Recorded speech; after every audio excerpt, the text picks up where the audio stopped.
जंगल में 3 मित्र रहा करते थे, हिरण, चूहा और कौवा। तीनों का आपस में बड़ा ही निकट का सौहार्द था। उसको देखकर एक कछुआ आकर उनसे पूछने लगा, मुझे भी संरक्षण की आवश्यकता है, मैं आपके संग में रहना चाहता हूँ। उन्होंने कहा, ठीक है, लेकिन मौका आने पर बड़ी फुर्ती के साथ बचने का प्रयास करना होगा। अचानक कुछ समय के पश्चात एक शिकारी ने उन पर आक्रमण किया, मुख्य रूप से हिरण को पकड़ने के लिए, लेकिन हिरण फुर्ती से भाग गया। कोई इनके पकड़ में नहीं आया तो शिकारी ने कछुए को ही पकड़कर अपने जाल में डाल लिया और कछुए को जाल में डालकर जाल उठाकर वो जंगल से चलने लगा। तब कौवा ऊपर उड़ के शिकारी किस रास्ते पर जा रहा है संकेत दिया हिरण को।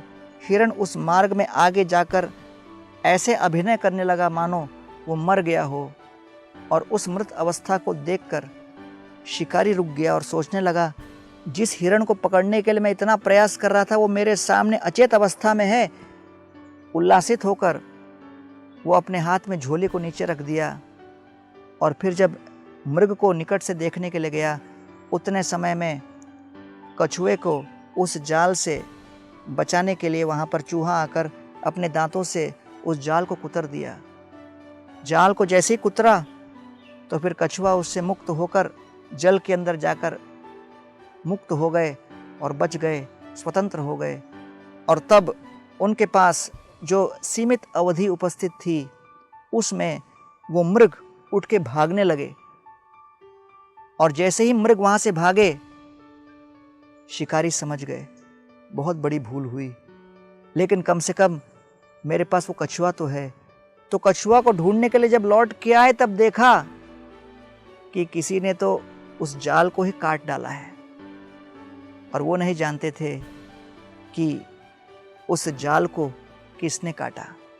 इस प्रकार इन चारों के अंदर इतनी दोस्ती थी कि उस दोस्ती के कारण उन्होंने एक दूसरे को संरक्षण दिया और मुक्ति का मार्ग प्रशस्त किया।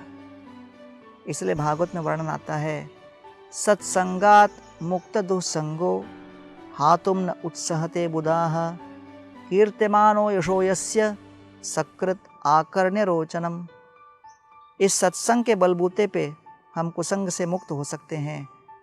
भले ही चूहे के अंदर, हिरण के अंदर, कौवे के अंदर और कछुए के अंदर कोई समान बात नहीं थी, लेकिन सबके अंदर एक समान सौहार्द और मैत्री का भाव था, जिसके कारण वो एक दूसरे के साथ आदान प्रदान करते रहे, और उस परस्पर प्रेम के कारण वो लोग अंततोगत्वा उससे बच गए और उनका जीवन सफल हुआ।